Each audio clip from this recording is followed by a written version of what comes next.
نحمده ونصلي ونسلم على رسوله الکریم السلام علیکم ورحمۃ اللہ وبرکاتہ۔ میں فقیر طارق محمود القاسم نقشبندی۔ لاسٹ ویڈیو جو میں نے بنائی تھی اس میں ایک سوال میں نے رکھا تھا، اور اس سوال کے اوپر میں نے ایک ویڈیو بنائی تھی کہ نبی علیہ السلام کو درود بھیجنے کی ضرورت کیا ہے۔ ہم جب درود پڑھ لیتے ہیں اللہم صلی علی محمد وعلی آلہ وسلم، جو درود شریف ہم نبی علیہ السلام پر اور جو سلام بھیج دیتے ہیں، اللہ نے سن لیا، وہ ہمیں اجر دیتا تھا۔ نبی علیہ السلام کے پاس بھیجنے کی کیا ضرورت ہے؟ فرشتے اس کو لے کر جاتے ہیں۔ میں نے حدیث بھی آپ کو سنائی تھی۔ آج میں نے جان بوجھ کر یہ ویڈیو لیٹ کی ہے، 3 دن، آج چوتھا دن ہے، کسی نے جواب نہیں دیا۔ ان کے پاس جواب نہیں ہے۔ اگر ان کے پاس جواب ہوتا تو یہ اپنے جو ان کے فالوورز ہیں، ان کے جو سبسکرائبرز ہیں، جو انہوں نے بیڑا غرق کر دیا، ان کو کفر تک لے گئے ہیں، آج یہ آ کر جواب دیتے۔ اور ان لوگوں کو چاہیے وہ ان سے کہیں کہ جواب دیں، ان پر دباؤ ڈالیں۔ یہ اہل حدیث ہیں، یہ سب اہل حدیث ہیں۔ انجینئر محمد علی مرزا بھی اہل حدیث ہے۔ یہ باقی جو ہیں وہ اپنے ساتھ آج کل اہل سنت لکھنے لگے ہیں۔ یہ عبدالوہاب نجدی کے پیروکار ہیں، اور ٹی وی چینل پر جو ہے تو ایک بندہ ہے وہ ان کو بلاتا ہے، اہل حدیث کو بھی بلاتا ہے جو، اور اس انجینئر محمد علی مرزا کو بھی بلاتا ہے، اور وہ اہل حدیث جو اس کے چینل پر آتی ہیں اور یہ آتی ہیں، وہ اس کے گھر تک جا چکے ہیں انجینئر کے۔ ان کے اندر بظاہر لڑائی ہے، لیکن میں اس چیز میں شک رکھتا ہوں۔ مجھے یہ لڑائی ظاہری طور پر تو دکھائی دیتی ہے، حقیقی یہ لڑائی نہیں ہے،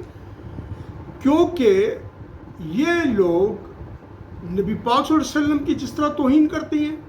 اور اولیاء اکرام کی جس طرح توہین کرتی ہیں، اور جس طریقے سے یہ دین کو مسخ کرتے ہیں، وہ اپنی مثال آپ ہے۔ میں اب اس کا جواب دینا شروع کرتا ہوں کہ کیوں کرتے ہیں۔ جی ہاں، کیوں کرتی ہیں، اس کا جواب سنیے۔ جی اب یہ ہے، ایک حدیث شریف بیان کی ہے، میں اس حدیث شریف کا آپ کے سامنے سند پیش کرتا ہوں، اس کو پھر بیان کرتا ہوں۔ یہ حافظ الکبیر ابو بکر احمد بن عمر بن عبد الخالق البصری الشہیر بالبزار 292 ہجری میں فوت ہوئے ہیں۔ ان کی مسند ہے جو بڑی مشہور ہے، اس مسند کا نام ہے مسند البزار۔ وہ بیان کرتے ہیں، وہ بھی قال حدثنا یوسف بن موسیٰ قال حدثنا عبد المجید ابن عبد العزیز بن ابی رواد عن سفیان عن عبد اللہ بن السائب عن زازان عن عبد اللہ یعنی ابن مسعود عن النبی صلی اللہ علیہ وسلم قال، حضرت عبداللہ بن مسعود سے روایت ہے، وہ فرماتے ہیں کہ نبی کریم صلی اللہ علیہ وسلم نے فرمایا، ان للہ ملائکۃ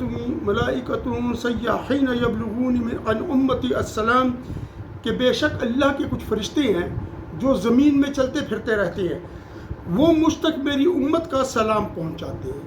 یہ حدیث میں نے پہلے بھی بیان کی تھی، اب بھی بیان کی ہے۔ اس کے بعد حضرت عبداللہ بن مسعود اس حدیث کو فردر روایت کرتے ہیں، اس کے ذریعے سے وہ ایک چیز کو اتھینٹیکیٹ کرتے ہیں۔ یہ جو سلام والی جو ایک ٹکڑا انہوں نے لگایا ہے نا، یہ نسائی میں بھی آیا ہوا ہے، اس کے بعد اس کو اتھینٹیکیٹ کرتے ہیں اس حدیث کے ساتھ۔ قال، تو حضرت عبداللہ بن مسعود فرماتے ہیں، وقال رسول اللہ صلی اللہ علیہ وسلم، یعنی اور نبی پاک صلی اللہ علیہ وسلم نے فرمایا، حیاتی خیر لکم تحدثون ویحدث لکم ووفاتی خیر لکم تعرض علی اعمالکم فما رأیتم من خیر حمدت اللہ علیہ وما رأیتم من شر استغفرت اللہ لکم۔ یعنی ترجمہ سن لیں کہ میری موت بھی تمہارے لیے، میری زندگی بھی تمہارے لیے بہتر ہے، اور میری موت بھی تمہارے لیے بہتر ہے۔ تم سے بات کی جاتی ہے اور تم مجھ سے بات کرتے ہو، اور پھر کیا ہے جی، پھر فرماتے ہیں تمہارے اعمال مجھ پر قبر شریف میں پیش کیے جائیں گے، تو جن اعمال کو میں دیکھوں گا کہ وہ نیکی کے ہیں اور اچھے اعمال ہیں، تو اس کے اوپر میں اللہ کی حمد بیان کروں گا، اللہ کا شکر ادا کروں گا۔ دونوں چیزیں حمد میں آتی ہیں، کیونکہ سب سے بڑی نعمت جو نبی علیہ السلام کے لیے اور ساری اپنی حیات طیبہ کے اندر جب وہ دنیا میں موجود تھے، اللہ تعالیٰ کے حضور میں وہ اپنی امت کی بخشش کی ہی سفارشیں کرتے رہے، اور آخری دعا بھی انہوں نے اسی کے لیے بچا کر رکھی، تو یہ ایک نعمت بھی ہے نبی علیہ السلام مبارک کے لیے، ہمارے لیے تو ہے ہی ہے، لیکن اس کا وسیلہ کون ہے؟ حضور نبی محترم صلی اللہ علیہ وسلم. اور ہماری بوتیاں اس قابل نہیں ہے کہ اللہ ہمیں معاف کرے. استغفر اللہ. یہ انہی کی برکات ہے، انہی کی رحمتیں ہیں جو آج ہم پر برس رہی ہیں، اور ہم اتنے گناہوں کے باوجود ابھی تک زمین میں نہیں دھنسے. وما رأیت من شر، اور جب میں کسی برائی کو دیکھوں گا جو تمہارے اعمال مجھ پر پیش کیے جائیں تو میں اللہ تعالیٰ سے استغفار کروں گا. یعنی ہمارے اعمال پیش کیے جاتے ہیں نبی علیہ السلام پر، نبی علیہ السلام انہیں دیکھتے ہیں، اور اس کے بعد جس کے اعمال اچھے ہوتے ہیں اس کے لیے اللہ تعالیٰ کی حمد بیان کرتے ہیں، اللہ کا شکر ادا کرتے ہیں. اور جس کے جو میرے جیسا ہوتا ہے، برے اعمال کے ساتھ جس کا اعمال نامہ کیا ہوتا ہے، تو نبی علیہ السلام کیا کرتے ہیں؟ مجھ جیسے شخص کے لیے، اور مجھ جیسے بہت ہوں گے، ان سب کے لیے نبی علیہ السلام استغفار فرماتے ہیں. اور یاد رکھیں نبی علیہ السلام کی استغفار ریجیکٹڈ نہیں ہے، وہ ریجیکٹڈ نہیں ہے. اس کے بعد بزار صاحب رحمۃ اللہ علیہ فرماتے ہیں کہ اس عبداللہ بن مسعود رضی اللہ تعالیٰ عنہ سے ہی اس کی اسناد ہم تک پہنچی، اور یہ حدیث ہم تک پہنچی ہے اس سند کے ساتھ. الحافظ زین الدین عراقی وہ اپنی کتاب من طرح تصریف فی شرح تقریب میں اس سند کے بارے میں فرماتے ہیں اسنادہ جید. یہ جو اوپر میں نے سند پڑھی ہے نا، یہ اسناد جید اسناد ہے، یعنی بالکل صحیح ہے. اور حافظ نور الدین الحیثمی مجمع الزوائد میں فرماتے ہیں رجال اسنادہ رجال صحیح، اس کے جو رجال ہیں، اس کی جو سند آئی ہے، یہ صحیح بخاری کی سند ہے. یہ اس کے جو رجال ہیں وہ رجال صحیح ہیں، یعنی بخاری شریف کی جو سند ہے نا، وہ یہ رجال ہیں جس سے بخاری شریف نے روایت کی، انہی سے انہوں نے بھی کیا. اور اسی طرح قسطلانی نے شرح البخاری میں لکھا ہے، اور حافظ یہی بات کہ یہ سند ٹھیک ہے. اور حافظ جلال الدین سیوطی نے خصائص کبریٰ میں فرمایا ہے کہ اس کی اسناد صحیح ہیں. ملا علی قاری نے اور شہاب الخفاجی نے رحمۃ اللہ تعالیٰ علیہ نے اس کی جو انہوں نے قاضی ایاس رحمۃ اللہ تعالیٰ علیہ کی جو کتاب ہے شفا، اس کی جب شرح کی ہے تو اس کے اندر بھی انہوں نے اس کی جو وہ ہے شرح ہے، اس کے جو سند ہے اس کی تصدیق فرمائی ہے، اور کہا ہے کہ اس سند کے اوپر کوئی غبار نہیں ہے، یعنی گرد تک اس پر نہیں پڑی، اس طرح چمکتی صاف و شفاف یہ سند ہے. لین رجال السند کلہم ثقات علی شرط صحیح بخاری کی امام بخاری نے جو شرائط رکھی ہیں صحیح کے اندر، یعنی صحیح بخاری میں جن شرائط کے ساتھ وہ اسناد لے کر آئے ہیں، تو وہ فرماتے ہیں کہ اس کے جو رجال ہیں، جو سند ہے اس حدیث کی، وہ ان کی شرطوں پر پوری اترتی ہے. اور اس کے اندر ایک روایت ہے، ایک راوی ہے ابی رواد، اس کے اوپر ارجاء کا جو ہے تو الزام ہے. ارجاء کہتے ہیں کہ وہ جو مرجی ان کو کہا جاتا ہے، یعنی جو اللہ تعالیٰ سے صرف یہ امید رکھتے ہیں کہ اللہ عذاب نہیں دے گا، سب کو بخش دے گا.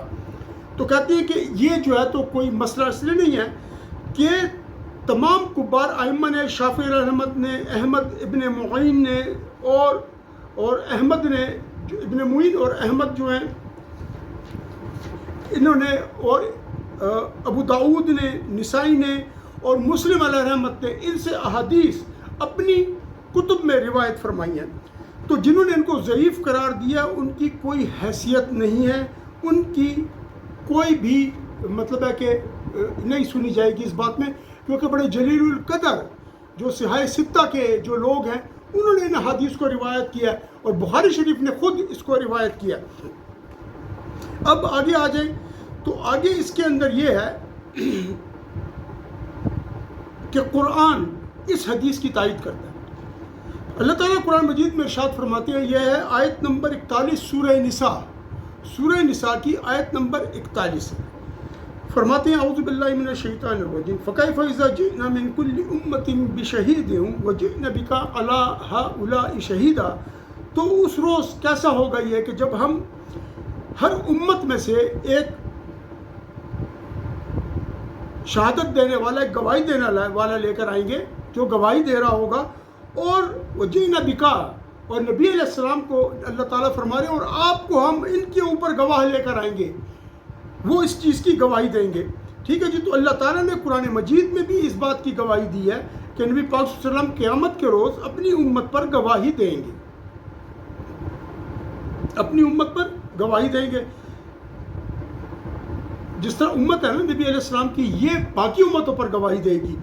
اور نبی علیہ السلام اپنی امت پر گواہی دیں گے. تو یہ جو ہے نا ابن مبارک نے یہ لکھتے ہیں جو صاحب ہیں، صاحب کتاب جو ہے حضرت محمد صدیق الغماری رحمۃ اللہ علیہ، وہ فرماتے ہیں کہ یہ جو بات ہے نا، جو اللہ تعالیٰ فرماتے ہیں ہم امت پر گواہی لے کر آئیں گے آپ کی، تو یہ اس بات کا تقاضا کرتی ہے کہ نبی پاک صلی اللہ علیہ وسلم کے اوپر اعمال کو پیش کیا جائے، کیونکہ اگر کہ اعمال نہ ہوں گے تو دیکھے ہوئے نہ ہوں گے تو نبی علیہ السلام کیسے اس بات کی گواہی دیں گے جس کو نہ انہوں نے دیکھا ہے نہ ان کو جانتے ہیں۔ تو ابن المبارک رحمۃ اللہ تعالیٰ علیہ، حضرت عبداللہ ابن مبارک رحمۃ اللہ علیہ، وہ کہتے ہیں اخبرنا رجل من الانصار عن المنہال بن عمر انہ سمع سعید بن المسیب، وہ کہتے ہیں کہ مجھے ایک شخص نے انصار میں سے منہال بن عمر رحمۃ اللہ تعالیٰ علیہ کے حوالے سے یہ بتایا ہے کہ انہوں نے سعید بن مسیب، یہ ایک بہت جلیل القدر تابعی ہیں، ان سے سنا ہے کہ وہ فرماتے تھے لیس من یوم الا یعرض فیہ علی النبی صلی اللہ علیہ وسلم امتہ غدوۃ وعشیہ فیعرفهم باسمائهم واعمالهم فلذلك یشهد علیہم یقول اللہ تعالی، یعنی فرماتے ہیں کہ یہ جو سعید بن المسیب کی حدیث روایت کی، انہوں نے فرمایا کہ سعید بن مسیب فرماتے ہیں کہ کوئی بھی دن ایسا نہیں ہے کہ نبی علیہ السلام پر ان کی امت کو پیش نہ کیا جاتا ہو صبح اور شام۔ تو نبی علیہ السلام اپنی امت کو ان کے اسماء کے نام، ان کے ناموں سے پہچانتے ہیں اور ان کے اعمال کو بھی جانتے ہیں، اسی لیے فلذالک یشہد علیہم، اسی سبب سے کہ امت ان پر پیش کی جاتی ہے، ان کے اعمال پیش کیے جاتے ہیں، نبی علیہ السلام اس کو ملاحظہ فرماتے ہیں، اور ملاحظہ فرمانے کے بعد کیا ہوتا ہے، اسی وجہ سے نبی علیہ السلام اس کی گواہی دیں گے۔ تو اسی لیے اللہ تعالیٰ نے فرمایا یہ بات، فَكَيْفَ إِذَا جِئْنَا مِنْ كُلِّ أُمَّةٍ بِشَهِيدٍ وَجِئْنَا بِكَ عَلَىٰ هَٰؤُلَاءِ شَهِيدًا، ان اقوام پر آپ کی امت گواہی دے گی، ان امتوں پر، اور پھر اس کی اپنی امت کے اوپر نبی علیہ السلام گواہی دیں گے۔ اسی چیز کو آگے قرطبی رحمۃ اللہ علیہ، تذکرہ ایک کتاب ہے ان کی، اس میں فرماتے ہیں کہ اس کے اندر جو شہادت نبی علیہ السلام آئی اپنی امت پر، اور اس کے بعد وہ اسی حدیث کو سعید بن المسیب کی جو اثر ہے، جو ان کی حدیث شریف ہے جو وہ بیان کرتے ہیں، اس کو بیان کرتے ہیں، اور اس کے اندر وہ آگے کہتے ہیں کہ یہ اس جگہ پر جو ہے نا جو ابھی گزری اس میں فرماتے ہیں کہ امت کے جو ان الاعمال تعرض علی اللہ کل یوم و اثنین، ٹھیک ہے، کہ اعمال جو ہیں، اعمال وہ پیر اور جمعرات کے دن اللہ تعالیٰ کے حضور میں پیش کیے جاتے ہیں، تمام امت کے، تمام لوگوں کے، ٹھیک ہے جی۔ اور جو انبیاء علیہ السلام ہیں اور آبا ہیں اور امہات ہیں، یعنی ماؤں پر، باپوں پر اور انبیاء علیہ السلام پر یوم جمعہ کو، جمعہ کے روز پیش کیے جاتے ہیں۔ ولا تعارض فإنه يحتمل أن، یعنی اس کا مطلب یہ ہے کہ اس کے اندر جو حدیث پہلے بیان ہوئی ہے کہ نبی علیہ السلام پر اور بعد میں تمام انبیاء علیہ السلام پر، تو اس میں تعارض نہیں ہے، کیونکہ نبی علیہ السلام کو خصوصیت کے ساتھ خاص کیا گیا ہو، کیوں نبی علیہ السلام مبارک کے حق میں انبیاء علیہ السلام سے بھی یہ قرآن مجید سورہ آل عمران میں یہ آیت موجود ہے کہ اللہ تعالیٰ نے ان سے میثاق لیا تھا کہ جب یہ نبی تمہارے پاس آئیں گے تو تم ان سب مل کر ان کی مدد کرو گے۔ تو اس کے اندر کوئی ایسی چیز ہے نہیں۔ اور پھر آگے چل کر جو فرماتے ہیں کہ جو خصوصیت کے ساتھ تو نبی علیہ السلام ہو گئے، اور ان کو جو ہے تو روزانہ پیش کیا جاتا ہے، لیکن جو انبیاء والدین ہیں ان کو جو ہے نا تو ہر جمعے کے جمعے پیش کیا جاتا ہے، تو خصوصیت نبی علیہ السلام کی ہو گئی، اور ان دونوں احادیث میں کوئی معارضہ اور تعارض پیش نہیں آیا۔ مطلب یہ کہ جو اس میں لکھا ہے نا کہ ہر جمعے کو تمام انبیاء پر، والدین پر پیش کیا جاتا ہے، اس میں کوئی تعارض نہیں ہے، بلکہ یہ خصوصیت نبی علیہ السلام کی کہ روزانہ صبح و شام پیش ہوتا ہے، باقی انبیاء پر ہفتے میں جمعے کے دن پیش ہوتا ہے۔ میرا انشاءاللہ مجھے امید ہے کہ آپ سمجھ گئے ہوں گے، عقلمند لوگ ہیں۔ اس کے بعد جو آیت ہے وہ یہ کہ یا ایھا النبی انا ارسلناک شاہدا ومبشرا ونذیرا، اے میرے نبی ہم نے آپ کو نہیں بھیجا مگر ڈرانے والا، خوشخبری دینے والا، اور کیا ہے جی، اور گواہی دینے والا بنا کر بھیجا ہے۔ اس کے اوپر ابن کثیر صاحب جو ہے نا وہ اپنی تفسیر میں اس آیت کی شرح یہ کرتے ہیں، شاہدن ای للہ بالوحدانیت، آپ گواہی دینے والے ہیں اللہ کی وحدانیت پر، وَأَنَّهُ لَا إِلَٰهَ إِلَّا غَيْرُهُ، اور اللہ کے سوا کوئی معبود نہیں ہے، وَعَلَى النَّاسِ بِأَعْمَالِهِمْ يَوْمَ الْقِيَامَةِ، یعنی ایک تو یہ گواہی دیں گے اللہ کی وحدانیت کی، دوسری گواہی قیامت کے روز دیں گے شہادت، وہ یہ ہے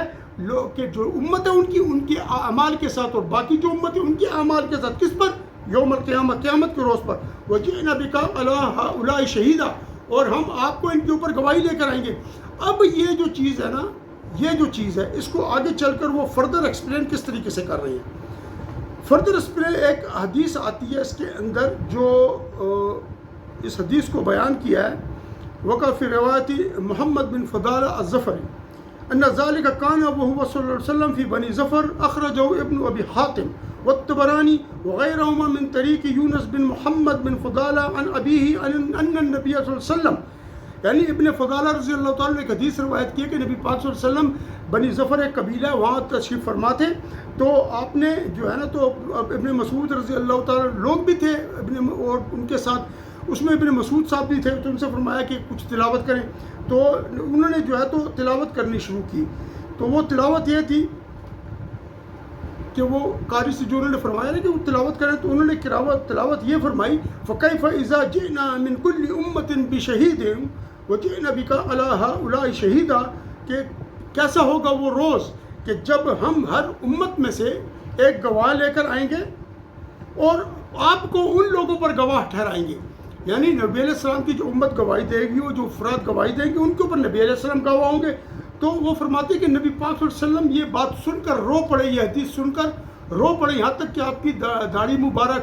آپ کی جو لحیہ مبارک ہے وہ ہلنے لگی۔ اس میں اضطرابہ کا مطلب ہوتا ہے ہلنا۔ تو یہاں پر اللہ تعالیٰ نے، یہ نبی پاک صلی اللہ علیہ وسلم نے فرمایا، یا رب، یہ تو ان کے لیے کہ جن کے درمیان میں آج موجود ہوں، یعنی میری امت کے وہ لوگ جن میں میں موجود ہوں، لیکن وہ امت جس کو میں نے نہیں دیکھا، ابھی نہیں آئی، میں ان پر کیسے گواہی دوں گا؟ تو اس کا جواب پھر حضرت عبداللہ ابن مبارک نے اپنی کتاب زہد میں اس کا جواب دیا۔ سعید بن المسیب کے طریق سے ایک روایت بیان کیا انہوں نے، لیس من یوم، کوئی بھی ایسا دن نہیں ہے، الا یعرض علی النبی صلی اللہ علیہ وسلم امتہ، کہ نبی علیہ السلام پر ان کی امت کو پیش کیا جاتا ہے، غدوۃ و عشیہ، صبح و شام، فیعرفہم بسماہم و اعمالہم، تو نبی علیہ السلام ان کو پہچان لیتی ہے ان کے ناموں کے ساتھ اور ان کے اعمال کے ساتھ۔ اور یہاں پر سیماک سے یہ مراد بھی لی جا سکتی ہے کہ ان کی نشان چہرے پر جو ان کے سیماہم فی وجوہہم من اثر السجود، اور ان کے چہرے پر جو ہے تو سجدوں کی علامتیں ہوں گی، سجدوں کے نشان ہوں گے، تو یہاں پر یہ مراد بھی لیا جا سکتا ہے۔ وہ بسماہم و اعمالہم، تو ان کے چہروں پر جو نشانات ہوں گے نیکی کے، سجدوں کے، نیکی کام کرنے کے، اور ان کے جو پاک اعمال ہوں گے، فَلِذَٰلِكَ يَشْهَدُ عَلَيْهِمْ، بس اسی وجہ سے وہ ان پر گواہی دیں گے۔ مطلب ہے کہ یہ جو حدیث میں نے سنائی ہے ایک پہلے شروع میں، اور یہ جو یہ حضرت سعید بن مسیب کی جو سنائی ہے، یہ مرسل روایت ہے، اور سعید بن مسیب کی مراسیل اقوی مراسیل ہے، سب سے زیادہ مضبوط مراسیل ہے، اور ان مراسیل کو شافعی علیہ رحمت نے بھی قبول فرمایا ہے، یہاں تک کہ انہوں نے باقی کسی مراسیل کو قبول نہیں کیا، ان کو رد کر دیا انہوں نے، لیکن اس مرسل روایت کو انہوں نے قبول فرمایا، کیونکہ یہ تمام علماء فرماتے ہیں کہ جو بات حضرت سعد بن مسیب کر رہے ہیں، اس بات میں معمولی سا یعنی 0.00001% کا بھی چانس نہیں ہے کہ یہ اپنی عقل سے کہی گئی ہو، یا اس کے اندر کوئی قیاس ہو، یا اس کے اندر اپنی رائے کا کوئی دخل ہو، بلکہ یہ بات سنی ہوگی نبی پاک صلی اللہ علیہ وسلم سے، اور اس میں بے شمار احادیث ہیں، یہ تو کوئی 40 صفحوں کے میرے پاس جو ہے نا یہ تمام لکھا ہوا ہے، اگر میں ان 40-45 صفحات کو پڑھنا شروع کر دوں تو یہ ویڈیو تو 40 دن تک چلتی رہے گی، تو لہٰذا میں بہت مختصر اور وہاں سنا رہا ہوں جہاں کی ضرورت ہے۔ اب ایک حدیث الحوض یؤید حدیث عرض الاعمال، جو حدیث عرض الاعمال جو ہے نا، یعنی اعمال کے پیش ہونے کو کیا کرتی ہے جی، اس کی تائید کرتی ہے۔ اب میں وہ حدیث حوض آپ کو سناتا ہوں۔ ابو یعلا ابی سعید خدری رضی اللہ تعالیٰ عنہ سے روایت کرتے ہیں کہ انہوں نے فرمایا، میں نے نبی پاک صلی اللہ علیہ وسلم کو سنا، آپ فرماتے تھے، ما بال رجال یقولون ان رحمہ رسول اللہ صلی اللہ علیہ وسلم لا تنفع قومہ، کہ کیا بات ہے لوگوں کے، کیا باتیں کرتے ہیں لوگ کہ نبی علیہ السلام کی جو رشتہ داری ہے، نبی علیہ السلام سے ان کو کوئی فائدہ نہ پہنچے گا۔ میں نے آسان ترجمہ کیا، کوئی فائدہ نہ پہنچے گا، بلا کیوں نہیں پہنچے گا، واللہ مجھے قسم ہے رب کریم کی، اپنے اللہ کی، ان رحمی موصولہ فی الدنیا والآخرہ، کہ جو میری قرابت ہے، جو میری رشتہ داری ہیں، ان کو دنیا اور آخرت میں جو ہے تو میرا جو رشتہ ہے، جو ناتا ہے، جو قرابت ہے، وہ ان کو پہنچے گی، ان کو اس کا فائدہ پہنچے گا۔ اور آگے پھر نبی علیہ السلام فرماتے ہو انی یا ایھا الناس، اور اے لوگوں بے شک میں فرتکم علی الحوض، میں تمہارا پیشرو ہوں گا حوض پر۔ فاذا جئتم، جب تم میرے پاس آؤ گے، قال رجل یا رسول اللہ صلی اللہ علیہ وسلم، تو ایک شخص نے آپ صلی اللہ علیہ وسلم کے حضور میں عرض کی انا فلاں بن فلاں، وقال، تو وہ جو آئیں گے نا، قال رجل، نبی علیہ السلام کے پاس آئیں گے تو ان میں ایک شخص کہے گا، وہ شخص کیا کہے گا کہ یا رسول اللہ صلی اللہ علیہ وسلم انا فلاں بن فلاں، وقال آخر انا فلاں بن فلاں۔ تو نبی علیہ السلام کے حوض پر وہ شخص جو حاضر ہوں گے کہیں گے یا رسول اللہ میں فلاں بیٹا فلاں کا ہوں، تو دوسرا شخص کہے گا میں فلاں بیٹا فلاں کا ہوں۔ فاقول، تو نبی علیہ السلام فرمائیں گے فاما النسب فقد عرفتہ، جو نسب ہے اس کو تو میں پہچان لوں گا کہ یہ میرا نسب ہے۔ اب یہ جو لوگ آئیں گے یہ نبی علیہ السلام کے نسب سے ہوں یا امت سے ہوں، نبی علیہ السلام اپنے نسب کو پہچان لیں گے تو وَلَكِنَّكُمْ، لیکن تم لوگ جو ہو احدثتم بعدی وارتدتم القہقرہ، تم لوگوں نے میرے بعد، جو امت میں سے جو لوگ ہیں نا، نسب کو تو پہچان لیں گے، جو امت میں سے لوگ ہیں ان لوگوں کو نبی علیہ السلام ان کو بھی پہچان لیں گے، لیکن ان کو کیا کہیں گے کہ تم نے میرے بعد دین کے اندر نئی باتیں پیدا کی، اور تم نے کیا کیا، تم دین سے الٹے پاؤں پھر گئے تھے۔ کہا کہتے الٹے پاؤں پھرنے کو۔ حافظ الہیثمی رحمۃ اللہ تعالیٰ علیہ فرماتے ہیں رجالہ رجال الصحیح،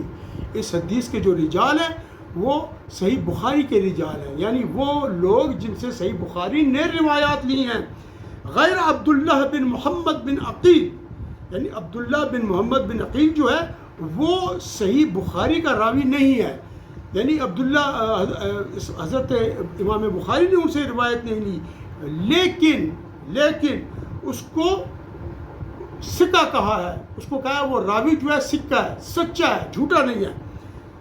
قلت حدیث حسن کما صرح به الحافظ الہیثمی، یہ حدیث جو ہے، جو صاحب تحقیق ہے محمد بن صدیق الغماری رحمۃ اللہ علیہ، وہ فرماتے ہیں کہ یہ حافظ الہیثمی نے جس طرح کہا یہ حدیث حسن ہے، ٹھیک ہے جی، اور مجموع الزوائد میں بھی انہوں نے اس کے بارے میں یہ بات کہی ہے۔ وَلَكِنَّكُمْ أَحْدَثْتُمْ بَعْدِي، لیکن تم نے میرے بعد دین میں نئی باتیں گھڑ لی، نئے کام کر دیے، جس طرح آج آئے ہوئے ہیں نا کہ نبی علیہ السلام کو چھوکرا کہہ دیا، نبی علیہ السلام ہمارے جیسے ہیں، اور نبی علیہ السلام اب دو بندی میں تو مماتی اور حیاتی بھی ہے نا، نبی علیہ السلام قبر میں نعوذ باللہ بغیر حیات کے ہیں، اور ہم تو یہ مانتے ہیں کہ ان کو زندگی موجود ہے۔ تو فرماتے ہیں کہ احدثتم بعدی اس بات کی دلیل ہے کہ نبی علیہ السلام پر اعمال پیش کیے جاتے ہیں، اور نبی علیہ السلام کو کیسے پتہ چلتا کہ یہ ان لوگوں کے اعمال میرے بعد ان لوگوں نے دین کے اندر تبدیلیاں کی ہیں۔ اسی طریقے سے ایک میں بہت ساری حدیثیں بیچ میں سے نکال رہا ہوں اس لیے کہ میں وہاں پر پہنچ جاؤں۔ اس کے بعد آخری وہ ہے کہ الصلاۃ علی النبی تفرض علیہ، نبی علیہ السلام پر جو درود شریف پڑھا جاتا ہے وہ نبی علیہ الصلوۃ والسلام مبارک کو پیش کیا جاتا ہے اس پر۔ تو نبی علیہ الصلوۃ والسلام مبارک فرماتے ہیں، یہ ایک طویل حدیث ہے، اور اس میں فرماتے ہیں افضل ایامکم الجمعہ، بہترین روز جو ہے تم لوگوں کا وہ جمعہ کا روز ہے، اس میں آدم علیہ السلام کو تخلیق کیا گیا، اس میں ان کی روح قبض کی گئی، اسی کے اندر جو ہے تو یہ نفخہ ہوگا یعنی سور پھونکا جائے گا، اور اسی میں جو ہے تو لوگ اٹھیں گے، اور پھر قیامت قائم ہوگی، اور پھر جو ہے تو لوگ اٹھیں گے بھی، جب سور پھونکا جائے گا لوگ مر جائیں گے اس وقت، اور جب لوگ اٹھیں گے اس وقت بھی اسی میں ہی ہوگا سب کچھ۔ فاکثروا علیہ من الصلاۃ فیہ، تو مجھ پر روز جمعہ زیادہ سے زیادہ درود پڑھا کرو، فإن صلاتکم معروضۃ علیہ، بے شک تمہارا جو درود شریف ہے، جو تمہارا جو درود پاک مجھ پر بھیجنا ہے، مجھ پر پیش کیا جاتا ہے۔ قالوا وکیف تعرض علیک صلاتنا، تو لوگوں نے کہا کہ رسول اللہ کیسے آپ پر یہ درود پہنچے گا جبکہ وقد ارمت یقولون بلیت، جبکہ آپ کی ہڈیاں گل سڑ گئی ہوں گی، نعوذ باللہ نعوذ باللہ نعوذ باللہ۔ صحابہ اکرام نے ان سے پوچھا، فقال، ان کو تو پتہ نہیں تھا نا، انہوں نے ایک سوال کر لیا، آج کے دور میں ہم یہ لفظ نہیں استعمال کر سکتے، میں نے ترجمے کہہ دیا جبکہ اس لیے کہ آپ لوگوں کو پتہ چل جائے، لیکن صحابہ اکرام بہت مؤدب اور بہت ہی باکمال لوگ تھے، ہم نے انہی سے جو ہے نا، انہی کا یہ فیض ہے جو ہم تک پہنچ رہا ہے، انہوں نے دین ہم تک پہنچایا، تو ہم اس طریقے کی بے ادبی نہیں کر سکتے۔ ہم یہ کہہ سکتے ہیں کہ جبکہ اب آپ اس کو کس طریقے سے ترجمہ کریں گے، ارمت کا اور بلیت کا، تو مطلب یہ کہ جب ہڈیاں انسان کی ایک میں جب مر جاؤں گا میری ہڈیاں گل سڑ جائیں گی جی، تو انہوں نے اس حساب سے لیا جس طرح عام لوگ اپنے حساب سے لیتے ہیں، حالانکہ نبی علیہ السلام بہت بلند و بالا اور بہت برتر ہے اس بات سے کہ آپ صلی اللہ علیہ وسلم کے وجود مبارک کے ایک بال مبارک کو بھی خراش آئی ہو یا اس میں کوئی تبدیلی آئی ہو. جس طرح وہ تشریف لے گئے قبر شریف میں ویسے ہی اس دن سے آج تک اسی طریقے سے کوئی تبدیلی نہیں ہے. تو فرمایا ان اللہ حرم علی الارض ان تاکل اجساد الانبیاء کہ نبی پاک صلی اللہ علیہ وسلم نے فرمایا کہ اللہ تعالیٰ نے زمین پر یہ حرام کر دیا کہ ان پر زمین پر یہ حرام کر دیا کہ وہ انبیاء کے اجساد کو کھائیں. اس کو نسائی نے بھی بیان کیا, اس کو بہت ساری اس میں جو ہے تو یہ احادیث آ چکی ہیں اور بیان ہو چکی ہیں. اب آپ مجھے بتائیں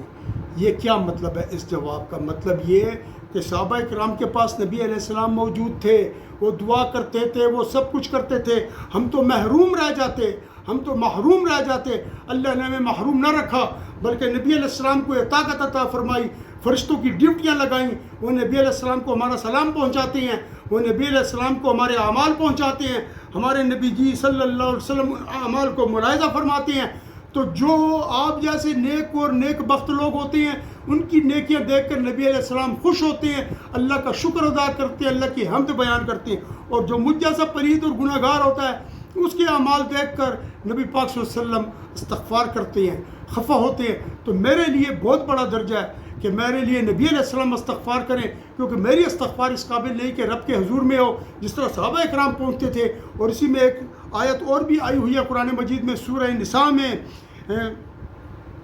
اللہ تعالیٰ فرماتی ہیں کہ اگر کہ یہ لوگ گناہ کر لیں, اگر یہ لوگ گناہ کر لیں پھر آپ کے پاس آئیں اور آ کر آپ کے پاس استغفار کریں اور آپ بھی ان کے لیے استغفار کریں, لوجد اللہ تواب الرحیمہ, تو یہ لازماً اللہ کریم کو توبہ قبول کرنے والا اور رحم کرنے والا پائیں گے. تو صحابہ اکرام کو بھی یہ حکم تھا. اور وفات کے بعد ایک شخص آیا نبی علیہ السلام کی قبر شریف پر اور وہاں بیٹھ کر اس نے دعا کی, اور نبی علیہ السلام وہ خواب میں آئے. ادھر ایک اور شخص عتبی رحمۃ اللہ تعالیٰ علیہ نام سے بیٹھے ہوئے تھے, ان کو کہا جا کے کہہ دو کہ اللہ نے اس کی مغفرت فرما دی ہے. تو آج بھی نبی علیہ السلام پر اعمال پیش ہوتے ہیں اور قرآن گواہی دے رہا ہے کہ نبی علیہ السلام جب دیگر امتوں پر گواہی دیں گے, اور بخاری شریف اور مسلم شریف کی حدیث ہے کہ تمام امتوں کو نبی پاک صلی اللہ علیہ وسلم کے حضور میں پیش کیا گیا تھا, آپ صلی اللہ علیہ وسلم کی حیات مبارک میں. آج ہم اس چیز کے محتاج ہیں کہ اپنے نبی پاک صلی اللہ علیہ وسلم کے حضور میں اپنی دعائیں بھیجیں. تو دعائیں بھیجنے کا طریقہ یہی ہے کہ آپ جب ادھر بیٹھیں تو نبی پاک صلی اللہ علیہ وسلم کو ضرور پکاریں درود و سلام کے بعد کہ یا رسول اللہ علیہ وسلم اغثنی یا رسول اللہ. کیوں کہ